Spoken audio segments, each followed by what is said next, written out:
গত দুদিন ধরে ভারত বাংলাদেশের বিষয়গুলো বেশ আলোচনায়। বাংলাদেশের প্রধানমন্ত্রীর সাথে ভারতের হাইকমিশনার বৈঠক করেছেন। তিনি আবার দিল্লিতে ফিরে গিয়ে ভারতের প্রধানমন্ত্রীর সাথে কথা বলেছেন। আবার ভারতের যিনি গোয়েন্দা প্রধান তিনি বাংলাদেশ সফরে রয়েছেন, এখন শীর্ষ কর্তাদের সাথে বৈঠক করছেন। এই যে সাম্প্রতিক সময়ের এত কূটনীতিক যে বার্তা চালাচালি, এটি আসলে কি বার্তা দেয়? আচ্ছা, আমি এই প্রশ্নে যাওয়ার আগে জাস্ট 30 সেকেন্ড একটা কথা একটু বলে রাখি। এই মানে আইনটা নিয়ে, পুরো আইনটার মধ্যে আমি যারা আগ্রহী তাদেরকে অনুরোধ করব তারা যাতে আইনের 19 ধারাটা পড়ে। 19 ধারাতে বলা আছে যে শৃঙ্খলা বাহিনীর ক্ষেত্রে অনুসরণীয়। শৃঙ্খলা বাহিনী কারা সেটার একটা লিস্ট দেওয়া আছে, সেনাবাহিনী সব পুলিশ টুলিশ সবগুলোকে দেওয়া আছে। এবং ওইখানে প্রথম লাইনটা হচ্ছে এরকম যে এই আইনের অন্যান্য বিধানে যাহা কিছুই থাকুক না কেন। এই লাইনটা খুব গুরুত্বপূর্ণ। কেন? কারণ হচ্ছে যে এই লাইনটা বাংলাদেশের যে সমস্ত গুরুত্বপূর্ণ আইন, এই আইনগুলোতে যে সমস্ত জায়গাতে দায় মুক্তি দেওয়া হয় নির্দিষ্ট কোনো বাহিনী কিংবা কোনো সংস্থা কিংবা ধরেন কোনো কর্তৃপক্ষকে, তখনই এই ধরনের একটা লাইন যুক্ত করা থাকে। তার মানে হচ্ছে এই আইন শৃঙ্খলা রক্ষা বাহিনীকে দায় মুক্তি দেওয়ার একটা বিধান এর মধ্য দিয়ে দেওয়া হয়েছে। এবং মানে মানবাধিকার লঙ্ঘনের ক্ষেত্রে আইন শৃঙ্খলা বাহিনীর বিষয়টা হচ্ছে আলাদা, আর অন্যদের বিষয়টা হচ্ছে আলাদা। কিন্তু আমরা আমাদের অভিজ্ঞতায় দেখেছি মানবাধিকার লঙ্ঘন যা ঘটেছে এর মধ্যে এটার বেশিরভাগকে, একেবারে 99%ই আইন শৃঙ্খলা বাহিনীর দ্বারাই গঠিত হয়েছে। তার মানে এই আইন আসলে একটা কাগুজে আইন হতে যাচ্ছে, আমি একদম অনুসিদ্ধান্ত টানলাম। আচ্ছা, এবার আসি হচ্ছে মানে কি বলে যে ভারতীয় হাইকমিশনের সাথে আমাদের প্রাইম মিনিস্টারের যে বৈঠক, নরেন্দ্র মোদীর সাথে মানে একটু দুঃখ নিয়ে শুরু করতে হচ্ছে। সেটা হচ্ছে 5 তারিখে যে সংবাদ সম্মেলন দিল্লিতে হয়েছে, এই সংবাদ সম্মেলনের পরে আমরা শুধু একটা কাগজে বিবৃতি দেখেছি। বিবৃতিটা মোরলেস ঠিক আছে, কাগজে হলেও, কাগজে দেওয়া হলেও ঠিক আছে। কিন্তু যে ধরনের ঘটনা ঘটেছে এই সংবাদ সম্মেলনের মধ্য দিয়ে, এটার পরবর্তী রিয়াকশনটা হওয়া দরকার ছিল হচ্ছে ইনস্ট্যান্ট। এই ভারতীয় হাইকমিশনার দীনেশ ত্রিবেদীকেই বাংলাদেশের পররাষ্ট্র মন্ত্রণালয় ডেকে ব্যাখ্যা চাইবে যে কেন একজন পলাতক খুনিকে, যিনি মানবতা বিরোধী অপরাধ করে বাংলাদেশের আদালতে যাকে আমরা সর্বোচ্চ সাজা দিয়েছি, তাকে কেন আপনারা এইখানে সংবাদ সম্মেলন করতে দিচ্ছেন। তাদের সংসদীয় কমিটি রিপোর্টে বলেছে যে শেখ হাসিনা এবং আওয়ামী লীগকে কোনো রাজনৈতিক কার্যক্রম ইন্ডিয়া করতে দিচ্ছে না।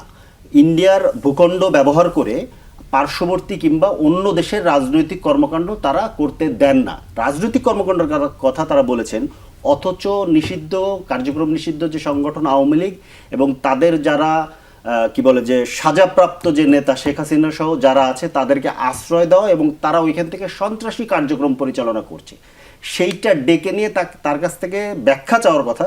সেখানে আমরা দেখলাম আমাদের প্রধানমন্ত্রী তার সাথে বৈঠক করতেছে। সেটা হচ্ছে একটা মানে খুবই দুঃখজনক। এবং বৈঠকের মধ্য দিয়ে আমরা কিন্তু প্রকাশ্যে দুই পক্ষের কাছ থেকে এরকম কোনো ব্যাখ্যা কিংবা দুঃখ প্রকাশ পাইনি যে 5 তারিখের মধ্যে যে সংবাদ সম্মেলনটা খুনি হাসিনার নামে করা হয়েছে, সেটা আসলেই মানে করা যে হলো, এটা কেন করা হলো সেটা ব্যাখ্যাও যেমন আমরা পাইনি, কোনো দুঃখ প্রকাশ আমরা দিল্লির পক্ষ থেকে পাইনি। আচ্ছা, গেল। এবং এই 5 তারিখের সংবাদ সম্মেলনের মানে সহ গত 2 বছরে যা যা আওয়ামী লীগের লোকজনরা করেছে, ভারতের ভূখণ্ডকে ব্যবহার করে যেভাবে একটা সন্ত্রাসী গোষ্ঠী অপারেট করে, পার্শ্ববর্তী দেশ ব্যবহার করে একটা বিচ্ছিন্নতাবাদী গোষ্ঠীরা যেরকম অপারেট করে, সেই যে অপারেশন, এই অপারেশন বাংলাদেশের সার্বভৌমত্ব, বাংলাদেশের বিচার ব্যবস্থা এবং বাংলাদেশের মানুষের যে গণতান্ত্রিক রায়, গণঅভ্যুত্থানের মধ্য দিয়ে এবং নির্বাচনের মধ্য দিয়ে এই রায়ের উপরে সরাসরি আঘাত, সেটার ব্যাপারে আমরা কোনো ব্যাখ্যা সরকারের কাছে কিন্তু আমরা পাইনি। মানে সরকার যে চেয়েছে এরকম কিছু আমরা পাইনি।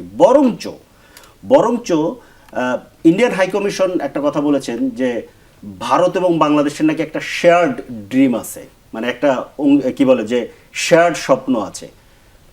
দিল্লির পক্ষ থেকে এই ধরনের কোনো কথা এই সমস্ত প্রেক্ষাপটের মধ্য দিয়ে গত 15 বছর কিংবা গত 50 বছর আমাদের এইখানে দিল্লির যে পলিটিক্যাল এবং যে সম্প্রসারণবাদী যে হেজিমনি, এই হেজিমনির উপরে দাঁড়িয়ে এই ধরনের শেয়ার ড্রিমের কথা মানে হচ্ছে এটা একটা নতুন সম্প্রসারণবাদ।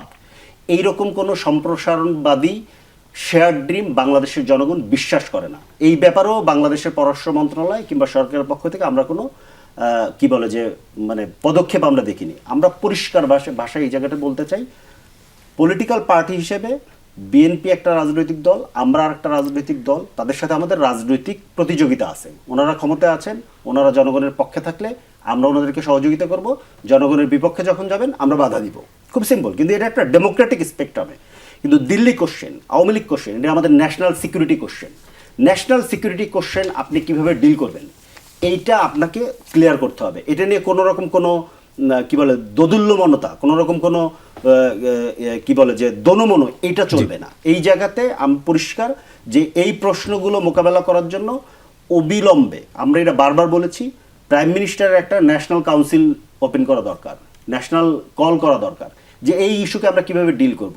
আমাদের বিচার ব্যবস্থা, আমাদের যে বিচারালয় যাকে ফাঁসির রায় দিয়েছে সে দিল্লিতে প্রেস কনফারেন্স করে আপনার তাকে প্রেস কনফারেন্স করতে দেওয়া হচ্ছে, অথচ একটা মিথ্যা মামলায় বেগম খালেদা জিয়াকে যখন জেলে নির্যাতন করা হচ্ছে, বেগম খালেদা জিয়ার পক্ষে তো দিল্লি এই একই জায়গাতে সংবাদ সম্মেলন করার অনুমতি দেয়নি।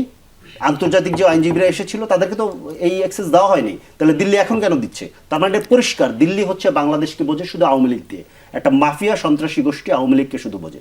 তো দিল্লিকে এই জায়গাতে একদম স্পষ্ট বার্তা দিতে হবে যে বাংলাদেশের জনগণ এবং বাংলাদেশের জুলাই গণ অভ্যুত্থানের বিজয়ী যে শক্তি, তারা এই প্রশ্নে এক, এই মেসেজটা দিল্লিকে দিতে হবে এবং এইটা সরকারকে নেতৃত্ব নিতে হবে, প্রধানমন্ত্রীর নেতৃত্বে, একদম পরিষ্কার আলাপ।